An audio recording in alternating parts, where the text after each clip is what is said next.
ವೀಕ್ಷಕರೇ ನಮಸ್ಕಾರ. ಗ್ಲೋರಿ ಟಿವಿಗೆ ಆತ್ಮೀಯ ಸ್ವಾಗತ. ನಾನು ಆರತಿ ಬೆಳವೆ. ವೀಕ್ಷಕರೇ, ದರ್ಶನ್ ಅವರ ಹುಟ್ಟುಹಬ್ಬಕ್ಕೆ 8 ದಿನಗಳು ಬಾಕಿ ಇದ್ದಾವೆ. ಆದರೆ 15 ದಿನಗಳು ಮುನ್ನವೇ ಬರ್ತ್ಡೇ ಸೆಲೆಬ್ರೇಷನ್ಗೆ ಸಿದ್ಧತೆಗಳು ನಡೆಯುತ್ತವೆ. ಈ ಬಾರಿ ಬರ್ತ್ಡೇಯನ್ನ ಗ್ರ್ಯಾಂಡ್ ಆಗಿ ಆಚರಣೆ ಮಾಡುವುದಕ್ಕೆ ಡಿ ಬಾಸ್ ಅಭಿಮಾನಿಗಳು ಕಾದು ಕುಳಿತಿದ್ರು. ಆದರೆ ನಟ ದರ್ಶನ್ ತಮ್ಮ ಅಭಿಮಾನಿಗಳಿಗೆ ವಿಶೇಷ ಮನವಿ ಮಾಡುವ ಮೂಲಕ ಶಾಕ್ ಕೊಟ್ಟಿದ್ದಾರೆ. ಜನ್ಮದಿನದ ಕುರಿತು ನಟ ದರ್ಶನ್ ಅವರು ವಿಡಿಯೋ ಬಿಡುಗಡೆ ಮಾಡಿದ್ದಾರೆ. ಈ ವಿಡಿಯೋದಲ್ಲಿ ಅಭಿಮಾನಿಗಳಿಗೆ ವಿಶೇಷ ಮನವಿಯನ್ನ ಮಾಡಿದ್ದಾರೆ. ನನ್ನ ಬಗ್ಗೆ ವಿಶೇಷವಾಗಿ ಕಾಳಜಿ ತೋರಿಸಿದ ಅಭಿಮಾನಿಗಳಿಗೆ ಧನ್ಯವಾದಗಳನ್ನು ತಿಳಿಸಿದ್ದಾರೆ. ಪ್ರತಿ ಬಾರಿಯೂ ನಾನು ನಿಮಗೆ ಧನ್ಯವಾದಗಳನ್ನು ಹೇಳ್ತಾ ಇದ್ದೆ.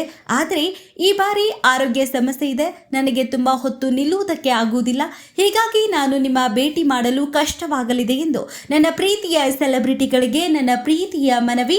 ಈ ವರ್ಷ ನನ್ನ ಹುಟ್ಟುಹಬ್ಬವನ್ನು ಆಚರಣೆ ಮಾಡಿಕೊಳ್ಳುತ್ತಿಲ್ಲ ಎಂದು ಇದಕ್ಕೆ ಕ್ಷಮೆ ಇರಲಿ ಎಂದು ದಾಸ ಹೇಳಿದ್ದಾರೆ.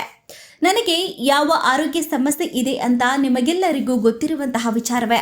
ಆಪರೇಷನ್ ನಾನು ಮಾಡಿಸಲೇಬೇಕು. ನಾನು ಕೆಲವು ಸಿನಿಮಾಗಳನ್ನು ಒಪ್ಪಿಕೊಂಡಿದ್ದೇನೆ. ಇಷ್ಟು ದಿನ ನನಗಾಗಿ ಕಾದಿದ್ದಾರೆ. ನಾನು ಸಹ ಈ ಸಂದರ್ಭದಲ್ಲಿ ನಿರ್ಮಾಪಕರಿಗೂ ಕೂಡ ಧನ್ಯವಾದಗಳನ್ನು ಹೇಳುತ್ತೇನೆ.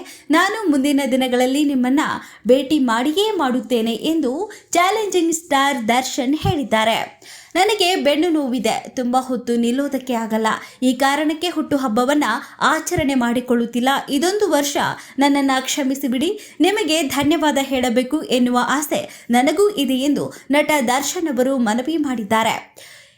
ಈ 3 ಜನಕ್ಕೆ ನಾನು ಧನ್ಯವಾದಗಳನ್ನು ಹೇಳಬೇಕು. ನಮ್ಮ ಹೀರೋ ಧನ್ವೀರ್ಗೆ ಧನ್ಯವಾದಗಳನ್ನು ಹೇಳ್ತೇನೆ. ನನ್ನ ಎಲ್ಲ ಕಷ್ಟಕ್ಕೂ ಧನ್ವೀರ್ ಜೊತೆಯಾಗಿದ್ದಾರೆ. ಬುಲ್ಬುಲ್ ರಚಿತಾರಾಮ್, ನನ್ನ ಪ್ರಾಣ ಸ್ನೇಹಿತೆ ರಕ್ಷಿತಾಗೆ ಧನ್ಯವಾದಗಳನ್ನು ಹೇಳ್ತೇನೆ.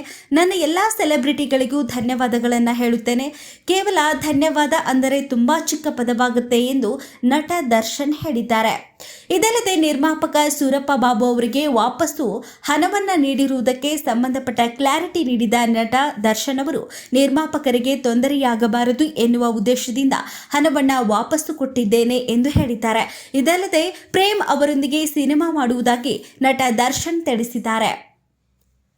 ಒಟ್ಟಿನಲ್ಲಿ ಚಾಲೆಂಜಿಂಗ್ ಸ್ಟಾರ್ ದರ್ಶನ್ ತಮ್ಮ ಅಭಿಮಾನಿಗಳಿಗೆ ಕ್ಷಮೆಯನ್ನ ಕೇಳಿದ್ದಾರೆ. ಮತ್ತಷ್ಟು ಸುದ್ದಿಗಳಿಗಾಗಿ ನೋಡ್ತಾ ಇರಿ ಗ್ಲೋರಿ ಟಿವಿ. ಇದು ನಿಮ್ಮ ಶಕ್ತಿ. ಲೈಕ್ ಮಾಡಿ, ಶೇರ್ ಮಾಡಿ, ಸಬ್ಸ್ಕ್ರೈಬ್ ಮಾಡಿ.